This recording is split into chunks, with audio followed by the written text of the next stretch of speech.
Assalamualaikum warahmatullahi wabarakatuh. Terima kasih atas kesempatan yang diberikan kepada saya untuk memaparkan materi singkat dari departementalisasi biaya terkait pabrik. Terlebih dahulu saya memperkenalkan diri saya. Perkenalkan, nama saya Agil Al-Nur A, NIM 19023161201189. Kelas E Manajemen. Mata kuliah akuntansi biaya. Dosen pengampu Ibu Erniati Caronge, SPD, MSI, Fakultas Ekonomi Universitas Andi Jemma, Palopo. Adapun yang saya ingin paparkan materi singkat dari departementalisasi biaya overhead pabrik. Adapun pengertian departementalisasi biaya overhead pabrik adalah pembagian pabrik ke dalam bagian-bagian yang disebut departemen atau pusat biaya ataupun cost center yang dibebani dengan biaya overhead pabrik. Adapun langkah-langkah penentuan tarif biaya overhead pabrik departemen. Pertama, penyusunan biaya overhead pabrik per departemen. Langkah pertama dalam perhitungan tarif BOP per departemen produksi adalah dengan menyusun anggaran BOP departemen produksi dan departemen pembantu. Penyusunan anggaran biaya overhead per departemen dibagi menjadi 4 tahap, yaitu tahap pertama, penaksiran biaya overhead langsung departemen atas dasar kapasitas yang direncanakan untuk tahun anggaran. Dalam penyusunan anggaran BOP dibagi 2 golongan, yaitu pertama, biaya langsung departemen adalah jenis biaya overhead pabrik yang terjadi atau dalam langsung dibebankan pada departemen tertentu. Kedua, BOP tidak langsung departemen adalah bisnis BOP yang manfaatnya dinikmati oleh lebih dari satu departemen. Dalam penyusunan anggaran BOP per departemen, langkah pertama yang dilaksanakan adalah dengan melakukan taksiran biaya overhead langsung departemen pada tingkat kapasitas yang direncanakan. Tahap kedua, penaksiran BOP tidak langsung departemen.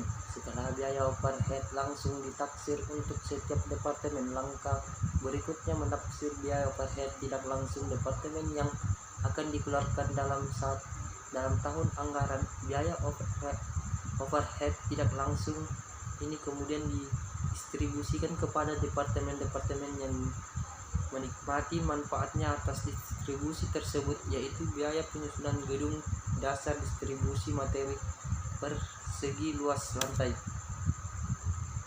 Tahap ketiga, dalam rangka penentuan tarif biaya overhead tidak langsung, departemen harus distribusikan kepada departemen yang dinikmati manfaatnya atas salah satu dasar distribusi atas. Tahap keempat, menjumlahkan BOP departemen baik BOP langsung maupun tidak langsung untuk mendapatkan anggaran BOP per departemen baik departemen produksi maupun departemen pembantu. Langkah selanjutnya dalam penyusunan anggaran BOP per departemen adalah menjumlahkan taksiran biaya overhead langsung dan tidak langsung dalam tiap-tiap departemen. BOP per departemen ini kemudian dipisahkan menurut pilihan perilakunya dalam hubungan dengan perubahan volume kegiatan ke dalam BOP tetap dan biaya variabel. Adapun metode alokasi bertahap. Metode digunakan bila jasa yang dihasilkan departemen membantu tidak hanya dipakai oleh departemen produksi saja, tapi digunakan pula oleh departemen pembantu yang lain. Metode alokasi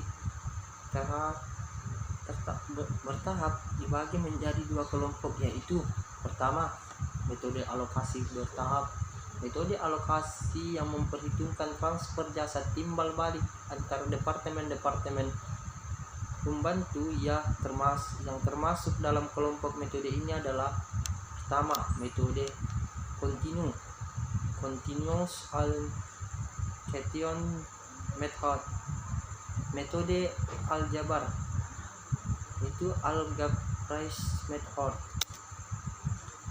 Adapun metode alokasi bertahap, metode alokasi bertahap yang tidak memperhitungkan transfer jasa timbal balik antar departemen pembantu. Metode alokasi yang termasuk dalam kelompok ini adalah metode alokasi yang diatur spread in order of closing. Perhitungan tarif pembinaan BOP per departemen. Untuk memperhitungkan tarif biaya overhead pabrik, jumlah biaya overhead departemen produksi setelah alokasi biaya overhead dari departemen pembantu, kemudian dibagi dengan dasar pembebanan yang dipakai pada masing-masing departemen produksi. Istilah yang digunakan untuk menggambarkan pembagian biaya overhead pabrik departemen produksi kepada produk adalah membebankan biaya overhead. Dengan adanya ketiga pembinaan tersebut, maka akan menimbulkan 3 macam tarif, yaitu pertama, tarif distribusi; kedua, tarif alokasi; ketiga, tarif pembedaan biaya overhead.